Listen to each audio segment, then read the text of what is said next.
hubo más de 150 impedimentos. Nosotros presentamos una ponencia negativa, fue derrotada. Quienes quieren hacer ahorros porque tienen mayores capacidades financieras lo pueden hacer. Hace más mala todavía la reforma que iba a salir. No es grave esto que nos está denunciando el representante Oscar Darío. Buenas para todos y todas. Gracias por estar una vez más en este canal. Acá suscribiéndose abajito. Gracias por seguir siendo parte de esta comunidad, sugiriéndonos cosas, sugiriéndonos temas y personajes. Hoy vamos a hablar de la noticia más importante de Colombia. En las últimas horas, en el Congreso de la República se aprobó la reforma pensional. En medio de una polémica, sobre todo de la forma en cómo se aprobó, para unos congresistas que no necesariamente hacen parte del Centro Democrático y del Partido Conservador, sino, por ejemplo, para algunos verdes, para algunos liberales, el representante Lozada estaba allí, etcétera, pues se aprobó de una manera arbitraria. Para otros, pues es legítima, digamos, lo que les da la ley quinta de cómo aprobar esta reforma. Vamos a hablar de esto, de la forma, pero también de lo bonito y de lo malo y de lo no tan bueno de lo que se aprobó el pasado viernes en el Congreso de la República. Para esto vamos a invitar a dos representantes protagonistas de esta noticia. El primero, el representante Gabriel Becerra del Pacto Histórico. Gracias por estar acá. Buenos días, María Camila. Mis saludos y mi saludo también al doctor Oscar Darío. Y también estamos con el representante Oscar Darío Pérez, que es del Centro Democrático. Bueno, gracias María Camila por la invitación. Un saludo al doctor Becerra. Bueno, lo primero es la forma. Y quiero preguntarle al representante Becerra si estuvo de acuerdo con la forma en cómo se aprobó finalmente la reforma. Sí, nosotros tomamos una decisión que tiene, pues yo diría, dos componentes, ¿no? Uno de carácter legal, en la medida en que consideramos que la decisión que se tomó, que fue una decisión de privilegiar la aprobación de la ley que va a dar por fin, esperamos nosotros, un viraje progresivo a la crisis del sistema pensional colombiano, teniendo en cuenta de que durante 4 debates se estaba presenciando una estrategia dilatoria. Yo creo que es bueno que los colombianos sepan que hubo más de 150 impedimentos. Todos los días aparecía una recusación. La recusación ralentizaba el debate. Cuando esto se superaba, se rompía el quórum. Y realmente el compromiso nuestro era con sacar adelante este proyecto, un proyecto que tiene un amplio respaldo de la sociedad y un amplio respaldo en el Congreso de la República, que había sido discutido, se había cumplido con el principio de publicidad, se publicó hace más de un mes en la Gaceta después de que se aprobó en Senado, hicimos toda la tarea en la Comisión Séptima, se hizo toda la tarea también incluso en el debate del informe de ponencia, se hundió o se archivó la negativa, se aprobó el informe de ponencia positiva, se alcanzó a avanzar en 6 artículos, se garantizó la consecutividad, pero pues lamentablemente la estrategia de dilación nos llevó también a tomar una decisión política, tal cual en otros momentos el mismo partido del doctor Oscar Darío promovió, por ejemplo, en leyes anteriores durante el gobierno del expresidente Iván Duque. Y pensamos que con esa decisión tenemos la posibilidad de que, entre otros temas favorables, se pueda, no de manera no de la forma como lo hay actual, a través de un programa de política pública, a través de una ley, garantizar a los más de 2.5 adultos mayores, para los hombres de 65 años, para las mujeres de 60 años, su derecho a tener una mesada pensional que les permita salir de la extrema pobreza. Adicionalmente, logramos recoger observaciones de sistemas que existen en el mundo, que no ponen a competir el sistema de prima media y el sistema privado, sino que los complementa, con un pilar semicontributivo, otro contributivo. Quienes quieren hacer ahorros porque tienen mayores capacidades financieras lo pueden hacer. Eliminamos esa realidad odiosa de un subsidio que se va en el 74% para los quintiles 4 y 5 de la población que se pensiona. En últimas, no podrá ser la reforma pensional perfecta que quisiéramos, pero sin lugar a dudas es una reforma pensional progresiva que va a contribuir a sacar a los adultos mayores que están en la extrema pobreza de esa extrema pobreza y que va a favorecer también un sistema que, contrario a lo que tiene hoy, realmente pensione. El sistema Claro. actual no pensiona. Ahora, ya le pregunto de nuevo sobre la forma y porque es que varios congresistas, incluso del pacto, han criticado esa manera en la que se aprobó esta reforma en gobiernos pasados, especialmente en el de Duque, y pues han calificado esa forma como de pues arbitraria, ¿no? Entonces, ya voy a ir con usted, pero quiero preguntarle al representante Oscar Darío cómo le pareció, cómo se aprobó todo esto. Sí, María Camila, no, realmente Buenas. Paso por acá para darles una pausa y decirles que se suscriban rápidamente acá. Clic, suscríbanse. no es usual en el Congreso que se apruebe un proyecto de ley máxime de esta dimensión, de esta jerarquía, de la forma como se aprobó. No se suele usar que una Cámara se convierta en notario de la otra. Ha pasado, porque también hay que ser realistas. Y las veces que ha pasado, esas leyes se han caído. La ley 1943, que fue una reforma tributaria, en la Cámara llevábamos el 95% discutido. El Senado acabó primero, el 100%. Yo era ponente en la Cámara y estaba en el atril cuando llegó el ponente del Senado, que fue el doctor David Barguil, y nos dijo que ya se había aprobado el texto del Senado, no había tiempo para la conciliación, y entonces en una proposición se adoptó el texto del Senado. Faltaban el 5%, o sea, se discutió prácticamente toda. Y la Corte Constitucional la declaró inexequible toda la ley porque le faltó la debida publicidad, el debido debate a un pedazo de la ley. No se sabe si es mucho o si es poco. En este caso, le faltó la debida publicidad, la debida consecutividad, la debida deliberación a más o menos 90 artículos de la ley. Apenas se alcanzaron a discutir 5 o 6. Está bien lo que dice el doctor Becerra, que la oposición utilizó todos los mecanismos que la ley quinta le da, que también en otras oportunidades las ha utilizado la oposición. Recuerdo en el periodo anterior cómo utilizaron esos mecanismos a rabiar. Nosotros presentamos una ponencia negativa, fue derrotada. Es válido también levantar el quórum cuando no estemos de acuerdo con una norma. Es válido ralentizar los debates cuando consideremos de que esa es una política necesaria porque no estemos de acuerdo con el texto de una norma. Esa es la ventaja de la democracia, que miramos los proyectos de diferentes cristales. Yo considero de que esta reforma tiene algunas cosas favorables, pero tiene unas muy desfavorables, superando estas últimas a las primeras. Sí, representante Becerra, ¿tiene algo que decir ahí?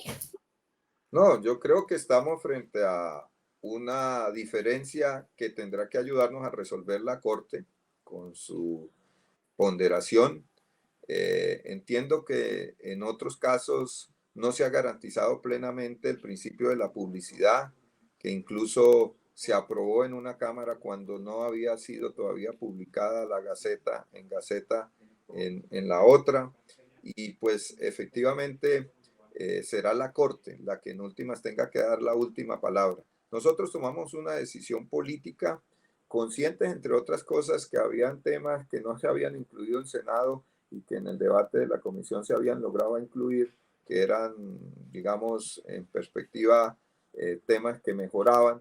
Eso generó, entre otras cosas, por ejemplo, que algunos colegas incluso no la votaran y dejaran su constancia, pero en democracia uno tiene que tomar decisiones políticas, ¿no? Y lo que podemos decirle a la opinión pública es que la bancada tomó la decisión política no sobre la base de un criterio antidemocrático, porque esto se discutió en audiencias, se discutió ampliamente en Senado, se hicieron en Cámara también grandes debates, incluso en el marco del procedimiento, pero al final, frente a la amenaza de que no se iba a permitir, al igual que otras reformas, que esta fuera una realidad, tomamos una decisión política y miramos a los ojos a los ciudadanos y le decimos sí, la tomamos porque nos interesa que en este país haya una reforma pensional que los favorezca.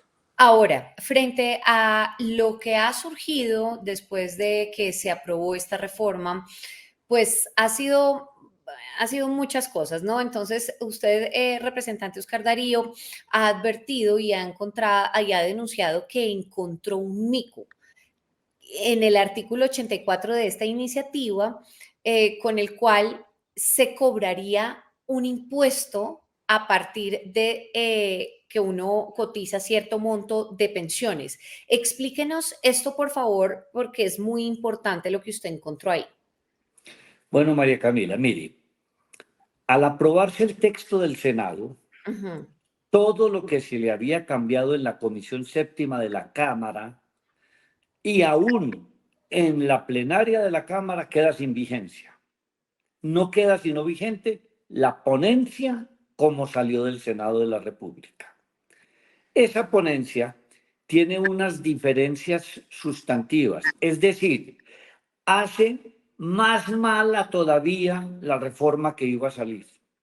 ¿En qué aspectos? En varios, por lo menos en 10 o 12. Pero le voy a hablar de dos que considero sustantivos. El primero, el de los impuestos al que usted se refiere. Y el segundo, al tema de las poblaciones o los grupos étnicos, indígenas, afrodescendientes, raizales, todo ese tipo de campesinos que van a tener unas excepcionalidades para pensionarse.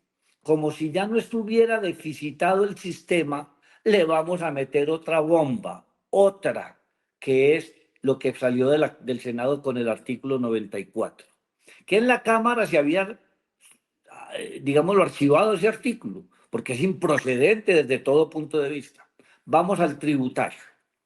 Hoy, el artículo 206 del Estatuto Tributario dice que en Colombia son gravadas las pensiones, pero ¿cuáles?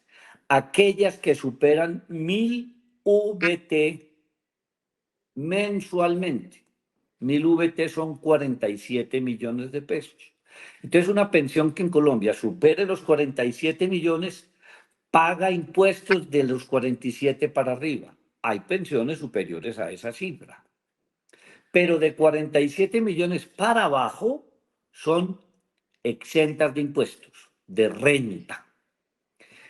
En el Senado, en el artículo 84, desarrollaron todo un tema tributario, no solamente con el tema pensional. Ahí hay una cantidad de exenciones para colpensiones, para los ahorros, los fondos de ahorro voluntario, para los traslados de un sistema para el otro. Es decir, hay una cantidad de exenciones. Las exenciones tributarias y los temas tributarios suelen manejarse por las comisiones terceras, no por las séptimas. Entonces, yo coincido con el doctor Junco que en ese artículo 84 hay una reforma tributaria por la puerta de atrás. En ese artículo 84, quienes diseñaron ese artículo, se les olvidó agregarle a la palabra 1000 VTs la palabra mensuales, como está hoy en el Estatuto Tributario, y lo dejaron solamente 1000 VT, es decir, 47 millones de pesos. Al quitarle la palabra mensual, lo llevaron a la periodicidad del impuesto sobre la renta, que es anual. Entonces, los 47 millones, que es lo que está exento, se tiene que dividir por 13, porque son 13 mesadas. 12 más una mesada son 13. Si esos 13, los 47, los divido por 13, da 3.620.000 pesos. Es decir, en términos técnicos, las pensiones que superen los 3.620.000 pesos mensuales van a ser sujetos pasivos del impuesto sobre la renta. Me dirán y me van a decir que la vigencia de la reforma es el 1 de julio del año 2025. Perfecto. Esa situación hay que arreglarla de aquí a allá, pero hoy estamos sometidos al impuesto sobre la renta y eso lo han dicho tributaristas de todo orden. Yo lo advertí en la misma discusión. Bueno, esto me imagino que tendrá que cambiarse, pero representante Becerra, no es grave esto que nos está denunciando el representante Oscar Darío. Pues este es un debate que se ha dado desde la discusión de la ponencia en el Senado y sobre Ujú, la cual se han pronunciado también autoridades no solamente políticas, sino académicas y profesionales en el tema. Yo en ujú. lo particular he escuchado al viceministro de Seguridad Social, donde ha argumentado, y lo ha hecho también con mucha solvencia, de que lo que está pasando acá no es nada distinto a lo que está previsto en la Ley 100 y que en efecto esta es una de las mentiras y en el trámite de los proyectos legislativos en todo, yo creo que es legítimo también tratar de ubicar temas que generen mucho temor en la población para evitar respaldos a estas iniciativas. Yo he escuchado, por ejemplo, temas de que se va a acabar con la mesada 13, con la mesada 14, incluso se acaso a decir en algún momento que esta reforma también iba a afectar los regímenes excepcionales, a la juventud que no es objeto actualmente de beneficios ni logran pensionarse, se le dice que esta reforma no va a garantizar que se pensionen. A los adultos mayores le dicen que es lo mismo una política pública que depende de un gobierno que la puede mantener o no con programas como adulto mayor que garantizarle su derecho en una ley de la República, que lo que se está haciendo ahí con el pilar solidario es realmente algo que se podría hacer simplemente ya y equiparan una política pública a una decisión de una ley.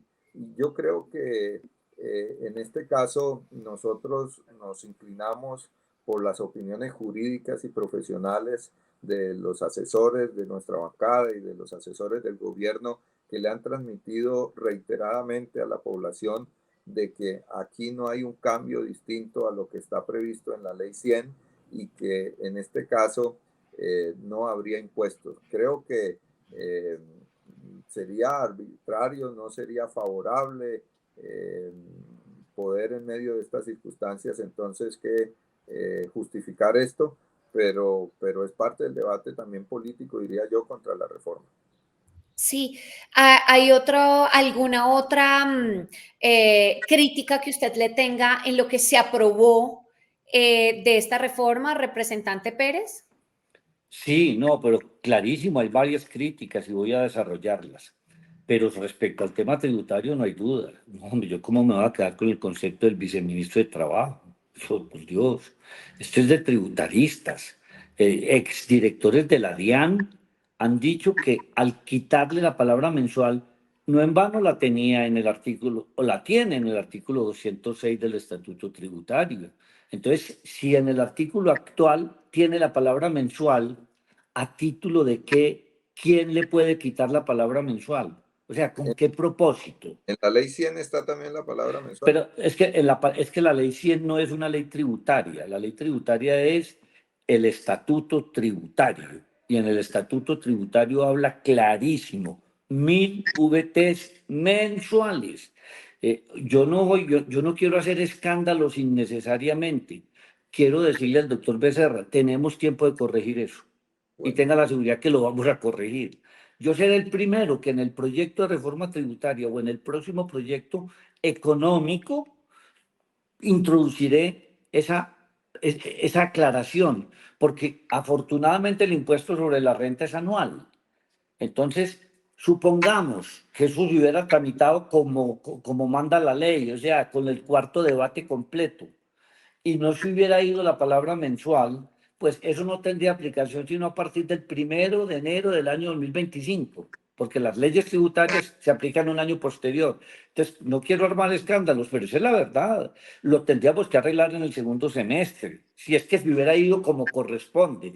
Ahora, si es que estaba bien en la ley, como viene de la ley 100, según el viceministro del Trabajo, ¿por qué la Sí, Comisión Séptima de la Cámara le volvió a agregar la palabra mensual? O sea, ¿por qué lo hizo? Porque fue un error. María Camila, usted me dice de otras cosas, además de sí. lo que acabo de mencionar yo de los grupos étnicos, pero es decir, contra la evidencia no puede haber nada, ningún argumento. Esto aumenta el pasivo pensional en forma superlativa.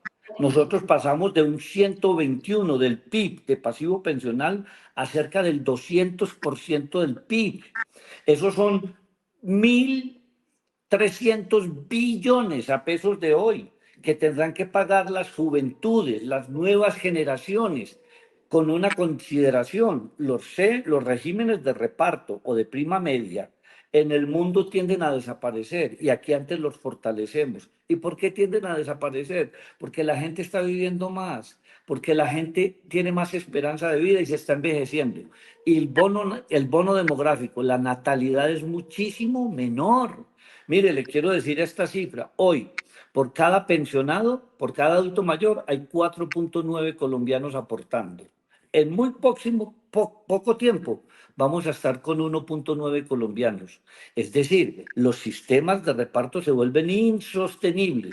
La misma razón la da la ministra. ¿Qué dijo la ministra del Trabajo? En 15 años, en el 2040, tenemos que hacer una reforma paramétrica. ¿Y sabe qué es paramétrica? Ujú. Paramétrica es aumentar la edad, aumentar las cotizaciones y disminuir las tasas de reemplazo. Eso es una reforma paramétrica. Ahora me han dicho, es que las reformas pensionales no se hacen para toda la vida. Tienen toda la razón. Pero las reformas pensionales deben ir palpando. Mire lo que dice el Comité de la Regla Fiscal, lo que dicen los exministros de Hacienda.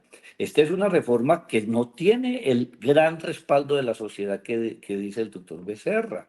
Pues las encuestas dicen que el 80% de la gente encuestada dicen que ellos prefieren escoger ellos quién quiere que le maneje sus ahorros, si el gobierno o el sector privado. Sobre esta premisa, ¿tiene algo por decir, representante Becerra? No, que yo creo que la oposición está haciendo su labor y es que la Ujú. oposición cree en un esquema, en un enfoque a propósito de la garantía de los derechos que no solamente sucede en el tema de la pensional, también sucede en la laboral, también sucede en la educativa, también sucede en la salud. Ellos parten de la premisa de que mantener las bases Sí. sobre las cuales se han construido las reformas de hace 30 años supuestamente es la vía más expedita con ciertos ajustes para garantizar el derecho. Y hoy lo que vive el ciudadano de a pie, más allá de cualquier otra consideración, es que solamente uno de cada cuatro personas que cotizan se pueden pensionar. Lo que vive el ciudadano de a pie es que hay unos altos funcionarios y personas que están recibiendo el subsidio de los más humildes. Lo que vive el ciudadano de a pie es que lamentablemente el esquema que está, digamos, en crisis porque tiene nada más y nada menos que un hueco fiscal, un hueco económico de 16 billones permanentemente reproduciéndose y se está chupando el presupuesto nacional, pues es insostenible. Entonces yo creo que la solución no puede ser impedir que hayan las reformas o simplemente colocar pañitos de agua tibia. Nosotros asumimos un compromiso de trabajar un viraje en esas reformas y construir sobre lo construido. Miren que este sistema de pilares es un sistema que existe y que se ha implementado en otros lugares del mundo. Es un sistema complementario que no pone a competir a los dos modelos, que en el régimen, en el pilar contributivo, pues nos obliga a cotizar en colpensiones, garantiza que el subsidio ya no se vaya para las altas pensiones de hasta 25 salarios mínimos, pero a la vez después de 2,3 salarios vamos a estar en un régimen privado. El régimen privado se va a seguir manteniendo, pero lógicamente ya no va a tener los niveles de manejo y de privilegios, hay que decirlo, que tenía hasta el momento. Yo le pido a los colombianos que le demos la oportunidad a este cambio y que efectivamente, como lo dice el doctor y lo ha dicho la ministra del Trabajo, todos los sistemas pensionales por los cambios que viven las sociedades desde el punto de vista demográfico, desde el punto de vista económico, pues van a tener que ser ajustados. Pero esto pasaría en este modelo y en cualquier otro modelo. Sí. Y la sostenibilidad fiscal, pues también el ministro de Hacienda directamente que estuvo y los estudios que se han hecho, pues le dan un soporte y un apoyo técnico financiero a la reforma. Creo que se ha hecho la tarea y Sí. vale la pena darle la oportunidad al cambio del sistema. Pues estas son algunas de las conclusiones de estos congresistas. Por una parte o por un lado, el representante Oscar Darío Pérez dice que de hecho hay una reforma tributaria por la puerta de atrás con esto y el representante pues por el tema de las exenciones y los impuestos que habrá que verlo en efecto con lupa. Y por el otro lado, pues está el representante Gabriel Becerra diciendo hay que darle una oportunidad a esta nueva iniciativa que pues en efecto es bien distinto a lo que se tenía. Yo les agradezco, ustedes quédense con lo que se identifiquen, háganme saber acá abajito sus comentarios. Representantes, gracias por haber estado acá, Oscar Yo Darío. quisiera responder un poco lo de Gabriel muy Sí, brevemente. sí, Mire, yo realmente yo no me opongo a las cosas por oponerme. sí, La verdad es que sí se necesita una reforma pensional. Y sí, yo estoy de acuerdo. De lo bueno que tiene esta reforma es que le quita los subsidios a pensiones muy altas, hasta 25 salarios mínimos. Estoy de acuerdo. Eso no me opongo. Y tampoco me opongo con el tema del semicontributivo, que esa es una forma de no devolverle la plata a la gente, sino volvérsele una ajá, renta sí, vitalicia. Algunos sí, dicen que esa renta está muy bajita, yo no sé, lo que dé, lo que calcule matemáticamente, en vez de devolverle una plata para que se vaya y compre un equipo de sonido o un carro, mejor démosle una renta vitalicia, no pensión, que le va a durar hasta que se muera. Eso también es bueno. El régimen de pilares no es malo. Lo que pasa es que el pilar solidario ya existe en Colombia. Simplemente es complementarlo. Claro que lo quieren elevar a la categoría de ley, no hay problema, pero ese es un programa que ya existe que se llama Colombia Mayor y uno no se puede apoyar en ese programa como una muletilla para decir que se necesita la reforma pensional, porque tiene cosas también muy complicadas, no es sostenible en el tiempo, compromete las finanzas del futuro, compromete las pensiones de jóvenes de hoy, porque van a tener que aportar a un fondo que no está claro si ese fondo va a manejar los recursos por la vía del ahorro o el gobierno va a poder tomar esos recursos para financiar el pilar solidario y para financiar lo que hoy le tiene que mandar a Colpensiones. Y es cierto, del presupuesto nacional hay unas grandes partidas para pensiones, pero es que acordemos cómo manejó el Seguro Social las reservas pensionales. Acordemos cuando el aporte era tripartito que el Estado nunca aportó, también tiene una deuda ahí el Estado. Así que no estemos de acuerdo con una reforma. Lo que estamos de acuerdo es que esa reforma tiene que ser orientada hacia lo que él dice, el doctor Becerra, pensionar. Pero es que pensionar, la palabra pensionar en el mundo, no en Colombia, es el fruto de los ahorros de la gente. Y no podemos llenar de derechos que gente que nunca ha aportado tenga una pensión. Eso es poner al resto de los colombianos a trabajar para poderle dar una pensión que no es una pensión, sino un subsidio. sí. ¿Algún comentario final, representante Becerra? No, yo creo que el doctor Oscar Darío le reconozco que es de las personas con las que se puede hablar y siempre Sí, está argumentado, pero creo que nosotros hemos defendido con argumentos también la viabilidad financiera, hemos defendido con argumentos la necesidad de elevar a ley no tanto el pilar, crear el pilar solidario, que no es lo mismo, yo sigo insistiendo, no es lo mismo una política pública a un pilar dentro de un sistema de seguridad social, porque llega cualquier gobierno y decide acabarlo o se hace lo que se hace ahora, que a los abuelitos se le da, ahorita el presidente decidió aumentarlo para los mayores de 80 años con un recurso superior, pero esto es para mayores mujeres de 60 años y para mayores de 65 años en el caso de los hombres y no sería dependiendo de la voluntad de un gobierno.